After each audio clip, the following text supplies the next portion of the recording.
We have made it to the 5th position, and we have the air element, which is communicating. And this position is the likely outcome based upon current circumstances, and it is important to keep this in mind, so it is possible to change it should this not be the outcome you want.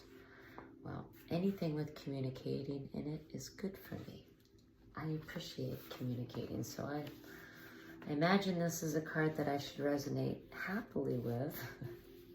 You never know. It was not in the reverse. None of these were in the reverse. All right.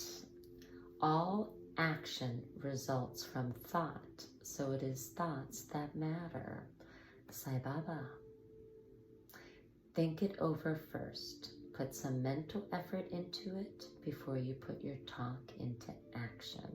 Be logical and sort it out. The air element is about being objective and becoming mentally inspired. When we think of air, we think of clouds and sky and what connects us to the beyond. Air is all about lofty thinking, being broad-minded and expansive. Air sign people, Geminis, Librans, and Aquarians, sometimes come off with a little cool and detached. They weigh everything, mull the situation over, decide what they think, and then process what they feel. Air also reminds us of flight, and the flights of the mind are what the air element rules over. Those governed by air signs are mentally inclined and tend to distance the emotions. Air can represent overthinking and distancing the heart and emotions with abstractions and mental puzzles. But this works well when things do need to be sorted out and clarified. Air also represents clear seeing in all of its capacities, so can signify clairvoyant abilities, as well as seeing things for what they truly are, without the emotions involved. When the air element card presents itself in a reading, it is a time to put into words what you want, what you desire, what you expect. The good news is some issues you've been working on at the current time and potentially from the past are now being resolved. You are able to face them without pretense, but most importantly, with honesty.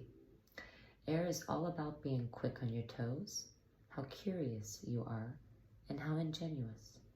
Air also gives us the power to apply our energies in diverse ways. It's all about being spontaneous in the moment and landing on your feet, and where you are able to approach things with precision and sharpness. There is also freedom now to take a new path. Air signs look young, so this card is all about feeling young, looking at things anew, having energy and being young. When your question is about relationships or romance, someone may not be willing to commit as much as the other at this time. It is possible that they are embarrassed or not as comfortable about sharing the emotions as the other. So the air element card can mean there is a type of impasse in relationships. It can become a type of weighing of all of the angles and odds and being unable to reach a decision, but this will only be a temporary matter. You can expect to travel in the near future when this card comes up, and it should be a major trip, not a trip that might be routine.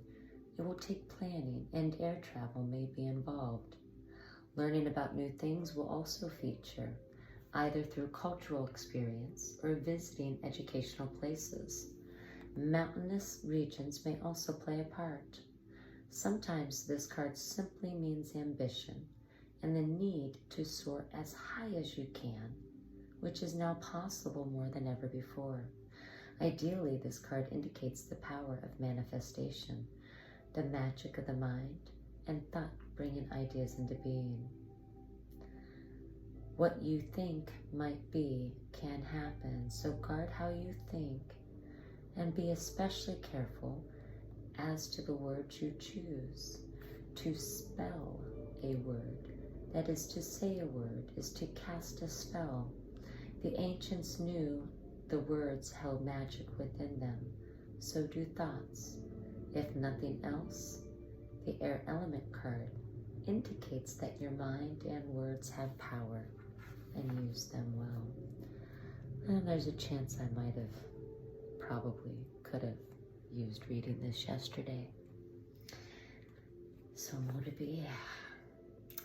Air element card in brief is travel, especially with the air, in airports and weather, being up in the clouds and using words, getting a piece of news and gossip, speaking, writing, publishing. Let's see, getting your point across, having a divided mind, balance, testing theories, impartiality, science and music and wind instruments, the voice, the hands, the eyes, and the brain as the ability to think things through and analyze, and intelligence, finding solutions, overlooking prejudice, blowing hot and cold, towers and aloofness, having a cool exterior, suspension, clarity, and mental acuity, magic wands, feathers, birds, winged insects, smoke, smudging. The corresponding tarot card is the Ace of Swords. Whew. My goodness, I forgot there's still a rune stone. Are you all still with me? Have you resonated? Are you processing any of this information? Any areas of your life that you can relate? I'm curious. Share below, please. And now this rune card, of course, I would like to learn the runes, and it is a blank one. So let me find what this is going to mean for us. And blank is year. Not sure I'm going to be pronouncing that right either. YR.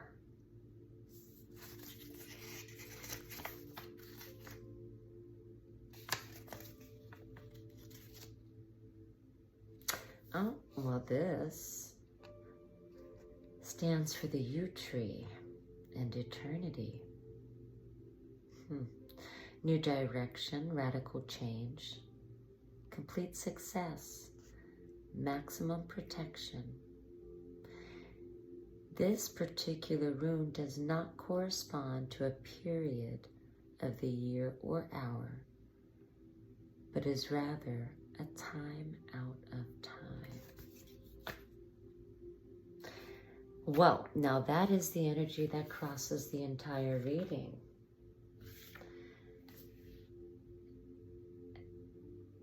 And I'm not actually sure where to begin. I think I'm going to have a seat and sit with them one by one, starting back with the Pluto of transformation. Maybe listen to myself. Thank you all for participating with me, and I hope you join me for another. Have a beautiful night.